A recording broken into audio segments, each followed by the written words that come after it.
बड़ी खबर पर हम लगातार बने हुए हैं। आंध्र प्रदेश के विशाखापट्टनम में गैस का रिसाव हुआ जिसमें 2 लोगों की मौत की खबर है और बताया गया है कि 4 लोग अस्पताल में भर्ती हैं। साइनर लाइफ साइंस फार्मा ये कंपनी है जिसमें ये गैस लीक हुई है। फिलहाल जिलाधिकारी और एसपी घटनास्थल पर मौजूद हैं और जानकारी ये भी है कि हालात काबू में हैं। तो इसको भी ऐसे समझा जाए कि अभी 1 महीने पहले जब विशाखापट्टनम में ही एक फार्मा कंपनी से गैस का रिसाव होता है और वहां पर देखते ही देखते कई लोगों की मौत हो जाती है, बड़ी संख्या में लोग अस्पताल में भर्ती किए जाते हैं, उसके बाद भी कोई सबक नहीं लिया जाता और लगातार मानकों की अनदेखी होती है और अनदेखी कर कर्मचारियों को बुलाया जाता है काम करने के लिए और फिर इसे सीधे तौर पर जान से खिलवाड़ क्यों ना कहा जाए। ये बड़ी खबर है। आप समझिए कि लोगों की जान की कोई कीमत इन कंपनियों को नहीं है और यही कारण है कि इतने बड़े हादसे के बाद भी कोई सबक नहीं लिया गया। सवाल ये भी है कि प्रशासन की सख्ती के बावजूद भी अगर मानकों का पालन नहीं किया गया तो फिर इसका जिम्मेदार कौन होगा? क्या अब वो वक्त नहीं आ गया है कि प्रशासन को सभी ऐसी कंपनियों पर जो कि नियम के मुताबिक काम नहीं कर रही हैं, गाइडलाइंस को फॉलो नहीं कर रही हैं, उन पर अब अंकुश लगाया जाना चाहिए, क्योंकि ऐसे लोगों की जिंदगी के साथ खिलवाड़ किसी भी कीमत पर बर्दाश्त नहीं किया जा सकता। Signer life science pharma company है ये, जहां गैस का रिसाव होता है। इसके बाद 2 लोग इसकी जद में आते हैं। हालांकि कई लोग इसकी जद में आए, लेकिन 2 लोगों की मौत की खबर है। 4 लोग अस्पताल में भर्ती किए गए हैं। तो अभी ये भी जानना जरूरी है कि इस कंपनी में कितने लोग थे जो काम कर रहे थे।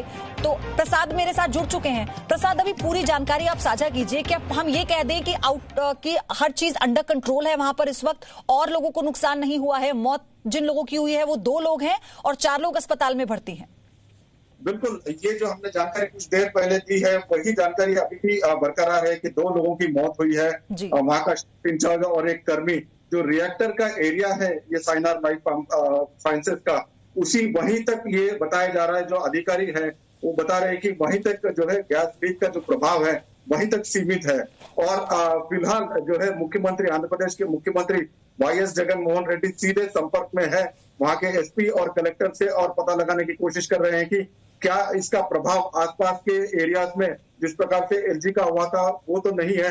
अधिकारियों ने उनको बताया है, जो जानकारी हमको मिल रही है वहां के अधिकारियों से, उन्होंने बताया है कि सिर्फ वो रिएक्टर एरिया और जो कंपनी का एक भाग है वहीं तक हुआ है और जो कंपनी के कर्मचारी थे उन्हीं पर इसका इफेक्ट देखने को मिला है। तो अभी काफी सारी जो है प्राथमिक समाचार आ रहे हैं, किस प्रकार की गैस थी, कैसा रिएक्टर में लीक हुआ, ये जांच के बाद ही पता चल पाएगा। लेकिन फिलहाल एसपी और कलेक्टर और साथ ही साथ जो केमिकल एक्सपर्ट्स हैं और दूसरे अधिकारी हैं जिला के, वो वहां पर पहुंच रहे हैं। प्रसाद, फिर तो इसको ऐसे माने कि गनीमत मानिए कि लोग कम थे फैक्ट्री में, वरना ये बड़ा हादसा हो सकता था। बिल्कुल, बताया जा रहा है कि कल देर रात 11:30 बजे के बाद ये हादसा हुआ है। हालांकि तड़के इसकी जानकारी मिली है और अगर एलजी पॉलीमर्स जैसा ये हादसा होता और आसपास फैल जाता तो काफी नुकसान हो सकता था। लेकिन ये गैस किस प्रकार का है और ये रिएक्टर में किस प्रकार के केमिकल्स यूज किए गए थे, क्या बोलते उसका कितना इफेक्ट हो सकता था, ये अभी जो एक्सपर्ट्स है उनसे बात करने के बाद ही पता चल पाएगा। लेकिन फिलहाल जो जानकारी है, जो कहना पड़ेगा कि अच्छी जानकारी है, वो सिर्फ इस कंपनी तक ही सीमित है और इसके कर्मचारी अनफॉर्चुनेटली उनकी मौत हुई है 2 लोगों की और 4 लोग जो है अभी भी अस्पताल में जो है मौजूद है, वहां पर उनको एडमिट किया गया है। जी, बहुत बहुत धन्यवाद आपका प्रसाद, ये सारी जानकारी साझा करने के लिए। देखिए, सवाल यहाँ पर उठने इसलिए लाजमी हो जाते हैं। हम बार बार आपको बता रहे थे, हमने जी न्यूज ने पहले भी इस खबर को दिखाया था। ये 2 तस्वीरें आप देखेंगे तो समझ जाएंगे कि हम आपसे क्या कहने की कोशिश कर रहे हैं, क्योंकि 7 मई 2020 यानी इसी साल लगभग 1 से 1.5 महीने पहले एक बड़ा हादसा विशाखापट्टनम में होता है गैस रिसाव की वजह से। और आज एक और ऐसी खबर आती है। तो सवाल सिर्फ ये है कि जवाबदेही किसकी है और जिम्मेदार कौन है। ब्रेक, फौरन हाजिर।